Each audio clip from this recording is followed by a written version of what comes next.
அக்னீஸ்வரன், முதல்ல வரவேற்றீர்கள், கூட்டணிக்கு வாங்கன்னு வெளிப்படையான அழைப்பு, கடைசி நேரத்தில் வருவார் அப்படின்லாம் ஒரு கட்டம் வரைக்கும் பார்த்து இனி வரமாட்டாரு. அப்ப அவரே சொல்றாரு திமுக கூட்டணிக்கும் தாவேகாவுக்கும் தான் சொல்லிட்டார். இனி இவரை விமர்சித்தால்தான் நமக்கான இருத்தல் இருக்குன்ற இடத்தை நோக்கி அதிமுக நகர்ந்ததுனால செல்லூர் ராஜ் அப்படி பேசுறாரா? இல்லை, அப்படி கிடையாது. ஒரு யதார்த்த அரசியலில் நம்மளுடைய சார் ராசி அழகப்பன் சார் சொன்னது போல என்னப்பா கொள்கை இருக்கு அப்படின்னா, நடிகர் விஜயே ஒரு கொள்கை தாப்பா அப்படின்னு நம்பக்கூடிய தமிழ்நாட்டினுடைய இளைஞர்கள் அதிகமாக இருக்கிறார்கள். ஏன்னா இன்னைக்கு சமூக வலைதள புரட்சி இருப்பதனால ஒரு கால்படி அரிசியே நம்மளால் உற்பத்தி செய்ய முடியாது.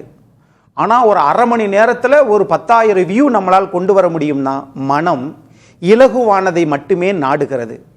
இதைவிட உண்மையும் உழைப்பும் கடைசி வரைக்கும் யாரையும் ஏமாற்றாத ஒரு குணம் கொண்டவர் தான் கேப்டன் விஜயகாந்த். அவர் முதல்ல விருத்தாச்சலத்தில் வெற்றி பெறாரு. அதற்கு பிறகு 29 சட்டமன்ற உறுப்பினர்களுடன் எதிர்க்கட்சி தலைவராக வருகிறார். அவர் ஒரு இடத்துல வெற்றி பெற்றுமே, இதே அப்படி நீடிச்சிருக்கலாமே என்று உழைப்பும் கொள்கையும் உண்மையும் இருந்த அவரே ஒரு கட்சியுடன் கூட்டணி வைத்தார். அது வேற, அது மாறும். இப்ப நான் கேட்பது, சார் சொன்னாரு இல்ல, சாருக்கு இல்ல, நான் என்னன்னா இப்ப நீங்க வரவேற்றீங்க, பிரம்மாண்ட கட்சியெல்லாம் சொன்னீங்க, இப்ப விமர்சிக்கிறீங்களே ஏன்னு கேட்கிறேன். அதாவது ஏன் அப்படின்னா, இது வரலன்னு உடனே நீங்க பலவீனம் ஆயிட்டீங்களா, அது அர்த்தம் கிடையாது. சரி, இங்க திமுகவை பலப்படுத்துவதே சில கட்சிகளின் நோக்கமா இருக்குது. அங்கிருந்து யாருமே வெளியேற மாட்டாங்க. தமிழ்நாடே ஒண்ணுமில்லாம போனா கூட, இன்னும் 15 லட்சம் கோடி கடன் வாங்கினா கூட விசிகா வெளியில வராது, கம்யூனிஸ்ட் கட்சி வெளியே வராது. அப்படினால் நாட்டுக்கு கெடுதல் செய்யக்கூடிய கட்சிகளே ஒன்றாக இருக்கிற போது அந்த கட்சிகள் எல்லாம் வெளியேற்றணும் சொன்னா, இங்க இல்ல நாங்க தனித்தனியா தான் நிற்போம் அப்படின்னு சொன்னா, ஒரு விஷயம் சார், நீங்க நாம் தமிழர் திரு சீமான் அவர்கள் நல்ல கொள்கைவாதி, அவருக்கு மட்டும். ஆனால் அவரை நம்பி வரக்கூடியவர்களை ஆட்சி அதிகாரத்தில் உட்கார வைக்கணும் என்கிற நினைப்பு இருக்குமே, ஆனால் சற்று கொள்கையில் தளர்த்தி கொள்ள வேண்டும். அதான் முடியாதுன்றார் இப்ப சுவாமிநாதன். அதான் அப்படின்னா விமர்சிப்போம், வரலன்னா விமர்சிக்கும். இதுக்கு முன்னாடி என்ன ஆதரிச்சாரா? பொதுச் செயலாளர் ஆதரிச்சாரா? சார் நான் உங்களுக்கு இப்ப நீங்க சொல்றீங்களா சார் அவர்களை விமர்சிக்க வேண்டாம் என்று?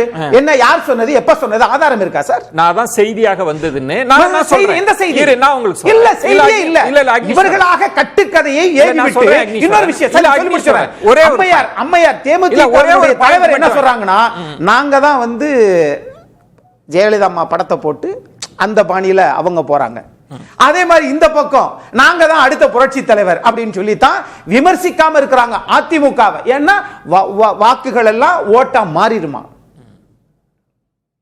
இருந்தாலும் பேர் சொல்ல வேண்டும் அதிமுக கட்சி. அக்னீஸ்வரன், நான் ஒரு பாயிண்ட், விஜயகாந்த் கட்சி ஆரம்பித்த போது அதிமுகவோட நிலைப்பாடு என்னன்னா, ஆதரிக்கவும் இல்ல எதிர்க்கவும் இல்ல, அமைதியா பாத்துக்கிட்டே அதேதான் இப்ப இருக்கு. இல்ல விஜயோட ஆதரிக்கவும் இல்ல இல்ல இல்ல இல்ல அந்த இடத்துல தான் விக்கிரவாண்டி மாநாடு குறித்து அதிமுக தலைவர்கள் என்னென்னலாம் பேட்டி கொடுத்திருக்காங்கன்னு எடுத்து வச்சு பாருங்க. நம்மளே விவாதத்துல விவாதிச்சோம். சரியான கூட்டம், பெரிய கூட்டம், இதெல்லாம் திமுகவுக்கு எதிரான கூட்டம் அப்படின்னு பாராட்டியவர் செல்லூர் ராஜ், பாராட்டியவர் ஆர்பி உதயகுமார். சரி, அதெல்லாம் பாராட்டினீங்க. வெளிப்படையா அழைச்சவர் டாக்டர் தமிழிசை, கூட்டணிக்கு வாங்கன்னு. எல்லாம் நடந்துச்சா இல்லையா? அம்மையார் தமிழிசை பத்தி பேசுவதற்கு நம்ம ஐயா வந்திருக்கிறாரு, அவர்கிட்ட கேளுங்க. சரி, ஒரு கூட்டத்தை பார்க்கிற போது, மதுரை சித்திர திருவிழாவில் மீனாட்சி அம்மை பெருமகளை பார்க்க வருகிற போது, வணங்க வருகிறவர்கள் 15 லட்சம் பேர் வர்றாங்க ஒவ்வொரு ஆண்டும். வர்றவங்கள வர்றாங்கன்னு தான் சொல்ல முடியும்? இல்லப்பா, அதெல்லாம் ஒரு கூட்டமும் இல்லப்பா, ஆத்துல தண்ணியே வரலப்பா அப்படியே சொல்ல முடியும்? கூட்டம் வருகிறது. எந்த ஒரு அரசியல் கட்சியும் ஆட்சியில் இருந்த கட்சி உங்களை அங்கீகரிக்கிறது, அவ்வளவுதான்.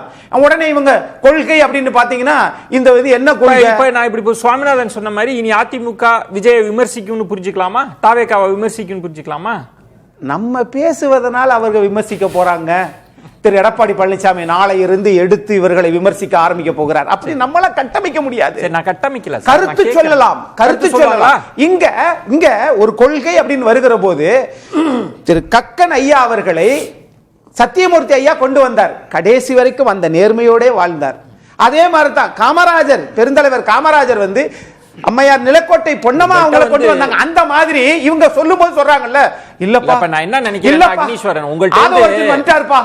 ஆமா, ஏற்கனவே பல சட்டமன்ற உறுப்பினர்களை நின்று நாடாளுமன்றத்தில் போய் தனி நபர் மசோதா கொண்டு வந்து தமிழ்நாட்டில் புரட்சியை கொண்டு வந்து, நான் என்ன சொல்றேன்னா சார், திரைப்படத்தில் நடிகர் கூலி படத்தை விட அதிக லாபம் சம்பாதிக்கக்கூடிய ஆற்றல் திரு விஜய் அவர்களுக்கு உண்டா? ஆம், உண்டு என்பதை அடியேன் ஒத்துக்கொள்கிறேன். ஆனால் ஒண்ணு இல்ல, ஒரு பேராவூரணி பக்கம் 564 ஏக்கரை ஒருத்தர் வந்து சுத்தப்படுத்திருக்காங்க. அது போன்ற இளைஞர்கள் இப்படி கேள்வி, இந்த தலைப்பையே உங்கள்கிட்ட கேட்கிறேன், இதுக்கு பதில் சொல்லுங்க. தாவேகாவுடன் கூட்டணிக்கு வாய்ப்பில்லை என்ற முடிவுக்கு வந்து விட்டார்களா அதிமுகவும் பாஜகவும்? இதுதான் தலைப்பு. நீங்க கூட்டணி இருக்குமா இல்லங்க நாங்க விமர்சிப்போம், ஏதாவது ஒரு பதில் சொல்லுங்க. அதை நீங்க தாவே கட்டதான் கேட்கணும். சார் நீங்க மத்தியில் ஆளுங்கட்சி, நான் சொல்றேன் சார், நீங்க ஸ்ட்ரெயிட்டா என்ன வந்து சாட்டையால அடிப்பீங்க. மத்தியில் ஆளுங்கட்சி பாஜக, மாநிலத்தில் எதிர்க்கட்சி அதிமுக. சரி, அந்த கட்சிகள் வந்து இவ தாவேகா வருமா வராதா காத்திருக்க வேண்டிய அவசியம் இல்லை. ஏன்னா திரைப்படம் என்பது வெறும் மாயை உலகம். நோ நோ நோ, இவங்க எல்லாம் சிங்கப்பூர்ல போய் ஒரு நடிகர் ஜெயிக்கிறாரா? ஜெயிக்க மாட்டாரு. சுவாமிநாதன் இங்க அந்த கற்பனையை கொளுத்தி போட்டு வர்றாங்க. பாப்போம். அக்னீஸ்வரன் சொன்ன பதிலில் இருந்து நீங்க என்ன புரிஞ்சுக்கிறீங்க? அவர் நீங்க ஒரு பதில் சொன்னீங்க, வேற வழி இல்ல, எதிர்த்து தான் ஆகணும், அந்த நிலைப்பாட்டுக்கு வந்துட்டாங்கன்னு. நான் அக்னீஸ்வரன் வந்து கொஞ்சம் புடி கொடுக்காம தான் பேசினார். நீங்க எப்படி புரிஞ்சுக்கிட்டீங்க? நீங்க எப்படி பாக்குறீங்க? இல்ல, நிச்சயமா அவர்கள் எதிர்த்து அரசியல் செய்தாதான் இனி அதிமுக பாஜக கூட்டணிக்கே நல்லது. ஆனா அவர்கள் என்ன செய்யறாங்கன்னா, இப்ப கூட அக்னீஸ்வரன் சார் அவரோட பேச்சுல இருந்து நமக்கு என்ன புரியுதுன்னா, ஒருவேளை வந்தால் லாபம் தானே, வந்தால் உன்னோடு, வராவிட்டால் நீ இல்லாமல், எதிர்த்தால் உன்னை வீழ்த்தி விட்டு அப்படின்னு ஒரு பழமொழி சொல்லுவாங்க. அந்த தத்துவத்துக்குள்ள போலாம். இல்ல நீங்க சொல்லுவீங்க, நீ சொல்லல, நான் பொதுவான ஒரு முடிவெடுக்காத முடிவாத ஒரு நிலையில இருக்குது அதிமுக. தாவேகாவை என்ன செய் அப்படின்ற ஒரு நிலைப்பாட்டுல இருக்காங்களா? தேர்தலில் நிக்காத ஒரு கட்சி, நீங்க ஒட்டுமொத்த தமிழ்நாட்டில் 230 நாளிலும் வெற்றி பெற்று முதல் முறையாக ஆட்சி அமைப்போம் என்கிற ஒரு கற்பனை குதிரையை சுமந்து கொண்டே வாழ்றீங்களே, எத்தனை நாளைக்கு இப்படித்தான் புரட்சி? அவர்கள் அப்படித்தான் பாராளுமன்ற உறுப்பினர். தாவேகாவுக்கு பாராட்டெல்லாம் கிடைச்சிச்சு, பிரம்மாண்ட கட்சின்ற பாராட்டெல்லாம் கிடைச்சது இல்ல சார். பிரம்மாண்டமான கட்சினா கூட்டத்துக்கு கூடனா சொல்லத்தான் செய்வாங்க. ஆனால் வாக்குகளை எத்தனை சதவீதம் என்று தீர்மானிக்க முடியுமா? திமுக அதிமுக ரெண்டு சேர்ந்து 70% 80% வாக்குகளை இன்னைக்கும், அது சில ஊழல் பேர்வழிகள், சில தவறானவர்கள் இருக்கத்தான் செய்கிறார்கள், அதை நான் ஆதரிக்கல. அப்படி இருந்தாலும் 30% பேரு 2024 வாக்களிக்கல. அந்த 30% பேருக்காகத்தான் திரு சீமான் அவர்களும் திரு நடிகர் விஜய் அவர்களும் போட்டி போடுகிறார்களா என்று தெரியவில்லை. இன்னொரு கேள்வி, அதிமுக திரும்பவும் அதே கேள்விதான். தாவேகா கூட்டணி குறித்து எப்படிதான் பாக்குறாங்க? இன்னும் 7 மாசம் 8 மாசத்துல தேர்தல் வரப்போகுது, வரணும் அப்படின்னு எதிர்பார்க்கறாங்களா, இல்ல மோதி பாத்தரலாம் அப்படின்ற மாதிரி இருக்கா? எப்படிதான் நீங்க புரிஞ்சுக்கிறீங்க, அதை சொல்லுங்களேன். நீங்க 8 மாதம் கழிச்சு தான் வந்து 7.5 மாதம் இருக்கும்போது சொன்னீங்கன்னா அது தெரிஞ்சு போயிடும். இப்ப நம்ம கணிக்க முடியாது. நீங்க தேர்தல் முடிஞ்சாலும் சொல்ல மாட்டீங்க போல இருக்கே. இல்ல இல்ல, அவங்க எல்லா கட்சியும் ஏன் பின்னாடி வாங்க, அதான் பிரச்சனை. 75 சட்டமன்ற உறுப்பினர்கள், 65 சுவாமிநாதன் சார், 75 சட்டமன்ற உறுப்பினர், 155 சட்டமன்ற உறுப்பினர் திமுகவுக்கு. பாயிண்ட் அதுதான். சுவாமிநாதன் சொன்ன இடத்துக்கு தான் மெல்ல அக்னீஸ்வரன் நகர்ந்திருக்கிறார். முதல்வர் வேட்பாளர்ன்ற பிரச்சனை சால்வே ஆகல, விஜயும் காம்ப்ரமைஸ்க்கு வரல, அப்ப 4 முனை போட்டி தான். அப்ப ஒருத்தருக்கு ஒருத்தர் எதிர்த்து தான் ஆகணும்ன்ற சூழல் வந்துருச்சா? இது ரொம்ப ஆரம்பகட்ட விஜய் சுற்றி இருக்கிறவங்க எல்லாம் நீங்க தான் முதல்வர் என்ற ஒரு கற்பனையை தான் வளர்ப்பாங்க. அவரும் பார்க்கிற போதெல்லாம் எதிரில் கூட்டங்களை மட்டும்தான் அவர் பார்த்து கொண்டிருக்கிறார். எனவே தமிழகம் நமக்கு மட்டும்தான் முடிச்சு கொண்டிருக்கிறது நினைத்துக் கொண்டிருப்பார். கலை யதார்த்தம் வருகிற போது இந்த பக்கம் திராவிட முன்னேற்ற கழகத்தினுடைய அந்த கூட்டணி கட்சியினுடைய மிக சிறந்த கட்டமைப்பு, எதிர்த்தரப்பில் இருக்கிற அதிமுக பலம், கூடுதலாக பிஜேபியினுடைய அந்த அவங்களுடைய அரசியல் நுணுக்க பலம், சரி, இதெல்லாம் சேர்ந்து இருந்து இதுவே 65% மேல போயிடுச்சு. ஓட்டு போறவனே 80 வரல. அப்ப உங்களுக்கு இருக்கிற 15% தான் நீங்க ஓட்டு நீங்க சண்டை போட போறீங்க. அதுல நீங்க முதல்வர முடியாது.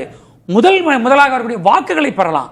அது அவருக்கே லேட்டா தான் தெரியும். அப்போ ஒரு காம்ப்ரமைஸ் நடக்கும்ன்றாரு. நிச்சயமா நடக்கும் சார். நான் சொல்றேன் சார், தமிழ்நாட்டுல இறங்கி வர போறது இல்ல. ஒரு நிமிடம் ஒரே ஒரு நிமிஷம் நான் சொல்லி முடிச்சிடுறேன்.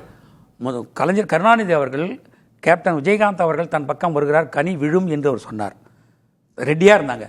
ஆனால் சில மணி நேரங்களிலேயே பெங்களூரில் பேசப்பட்டு நேரடியாக அவர் மரியாதைக்குரிய ஜெயலலிதா கட்சியில் சேர்ந்தாங்க. 4 மணி நேரத்தில் மாறுகிற அரசியல் தமிழ்நாட்டில். நீங்க 8 மாதத்துக்கு முன்னாடி விஜய் பத்தி பேசல. 2006 சட்டமன்ற தேர்தலில் கேப்டன் விஜயகாந்த் அவர்கள் தனித்து நின்றதனால் தான் அவருக்கு ஒரு நீண்ட நெடிய அரசியல் எதிர்காலம் இருந்துச்சு. அதே 2011 சட்டமன்ற தேர்தலில் அவங்க செல்வியா ஜெயலலிதா அவங்களுடைய அணியில போனாங்க, எதிர்கட்சி தலைவரோடய வந்தார்.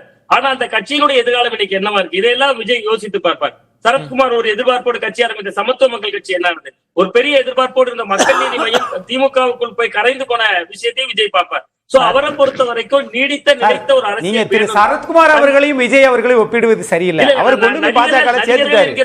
நடிகர்ன்ற புள்ளியில நீங்க சொல்வது வந்து காம்ப்ரமைஸ் கிடையாது. நிச்சயமா விஜய் பண்ணிக்கொள்ள மாட்டார். விஜய் அதுதான் பிரச்சனை. சோ எதிர்த்துதான் ஆகணும். ஒரு கட்டத்தில் அதிமுக பாஜக விஜயும் எதிர்த்துதான் ஆகணும். இப்ப ஒருவேளை அதிமுக பாஜகவோட விஜய் சமரசமானாரா, இத்தனை தடவை 2 ஆண்டுகள் அவருக்கு பின்னாடி திரண்ட அந்த சிறுபான்மையினர் இளைஞர்களுக்கு மனசுல என்ன நினைப்பாங்கன்னு விஜய் யோசிப்பார்.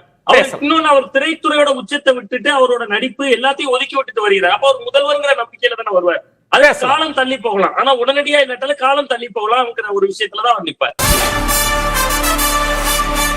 மாற்றம் தருமா மதுரை மாநாடு? என்ன பேச போகிறார் விஜய்?